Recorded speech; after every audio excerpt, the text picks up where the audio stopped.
So hey guys, good morning, welcome back to my channel. তো এখন বাজে সকাল 8:30। মা সকাল থেকেই আজকে মায়ের রুল চলছে, বলছে 7টার মধ্যে ঘুম থেকে উঠতে, বাট আমি 8:30টার সময় উঠেছি। তাই দেখো মা এখন রাগারাগি করছে। বলেছিল 7:30টার সময় উঠতে, মানে মা আজকে থেকে না নতুন রুল শুরু করেছে। সব নিয়ম আজকে মানতে হবে, কোনোদিন মানি না, বাট আজকে নাকি সব রুলস মানতে হবে। প্রথমে রুলসটাই মানতে পারিনি, 8:30 বেজে গেছে। 7:30 বলেছে, 7টার সময় উঠতে, 8:30 বাজে। এখন দেখি যাই, রাগ পাক করবে হয়তো আবার।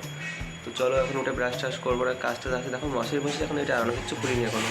সকাল সকাল আজকে করতে হবে হেলদি ব্রেকফাস্ট। আবে ইয়ার গাইস, আমি জামা প্যান্ট পরে রেডি হয়ে দোকানে যাচ্ছিলাম ম্যাগি আনতে। ভাবলাম যে সকালে ব্রেকফাস্ট আজকে ম্যাগি হবে, কিন্তু মা বলছে যে না, কোনো ম্যাগি হেভি কোনো আনহেলদি খাবার খাওয়া যাবে না, ফাস্ট ফুড খাওয়া যাবে না, বাড়ির হেলদি খাবার করছে সেটাই খেতে হবে।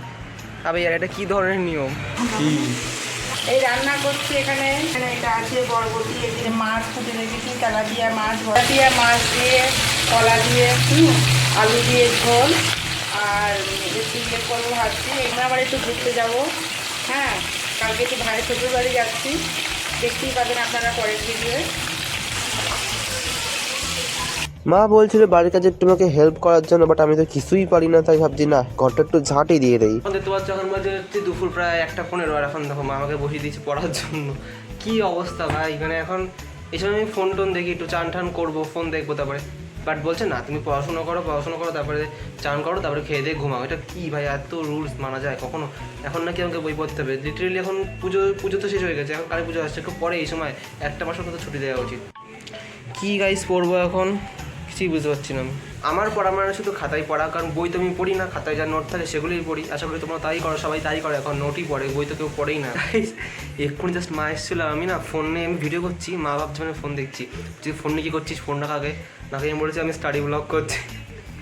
মা কিছু বলিনি, সত্যি মা মেয়ে ভেবেছে আমরা সত্যি স্টাডি ব্লগই করছি, কিছু বলিনি, চলে গেছে। তুমি বুঝতে পারছো এই ইউটিউবারের জন্য কতটা ডিফিকাল্ট কোনো ডিসিপ্লিন মেনটেন করা। তো গাইস, বাইরে এখন ঝমঝম করে বৃষ্টি পড়ছে, তাই আমি বাইরে বেরোতে পারছি না। তো ভাবছি আমার একটা ভিডিও শ্যুট করার ছিল এমনিতেই, 1 ঘন্টার মতো লাগবে। তো চলো ওই ভিডিওটাকে চটপট শ্যুট করে নিই। আমার আরেকটা বাড়িতে যেতে হবে, পুরোনো বাড়িতে, ওইখানে শ্যুটটা করবো।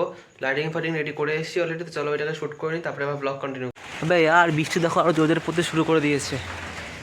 গাইস নিচে দেখো পুরো ভিজে গেছে। আমি যখনই এখানে করতে যাচ্ছিলাম, বাট কিছু তো একটা আমার সাথে হয়েছে, অ্যান্ড ফোনটা ভাইব্রেট হলো, একটা টুং করে কি এটা কিছু একটা মেসেজ ঢুকলো মনে হলো ফোনের মধ্যে, বাট ফোনটা কিন্তু অফ করা, যেটা কোনোভাবেই পসিবল না মেসেজ ঢোকার। এই যে কালো ফোনটা মধ্যে ফার্স্টে দেখালাম, ভিডিও শেষ করতেই যখন এই বাড়ি আসলাম, আমি তো একটা বড় শখ পেলাম। তো দেখো মা যাচ্ছে সেজে গুজে মামার বাড়ি, যেমন আমাদের দুপুরে বললাম যে আমরা মুর্শিদাবাদ যাচ্ছি আর মামির বাড়িতে। তো মা এখনই চলে যাচ্ছে, আমরা যাবো কালকে সকালবেলাতে।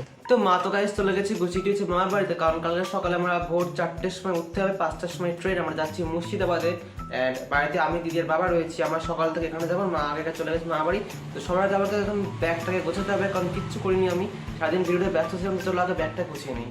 প্রথমে কালকে যেটা পরে যাবো সকালবেলা, সেইটা আগে সব বার করে নিই, কী কী পরবো। কালকে আর 2 দিন থাকবো, সেই তার জন্য আলাদা ড্রেস বার করতে হবে আবার। তো এই প্যান্টটা কালকে পরে যাব, আর তার সাথে ভাবছি দেখি কী পরা যায়। তার সাথে এই ওভার সাইজ টি শার্টটা পরে যাবো। এটা আমি পুজোতে পরেছিলাম সপ্তমীর দিন। তো গাইজ দেখো এতগুলো পুরো আমার জামা প্যান্ট সব বেরিয়েছে, এখনও হয়তো 1-2 বেরোতে পারে টুকটাক। তো চলো এগুলো সবাইকে প্যাক করে নিতে। ব্যাগটার অবস্থা দেখো, পুরো ঠুসকে একদম ভরে দিয়েছি।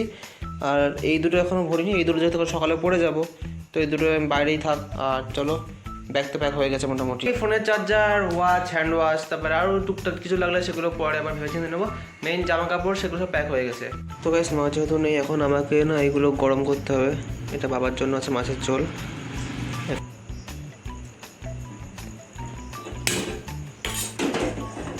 ভাই আর ফুটে গেছে কোনো হচ্ছে না, এখন একটা হবে আই গেস।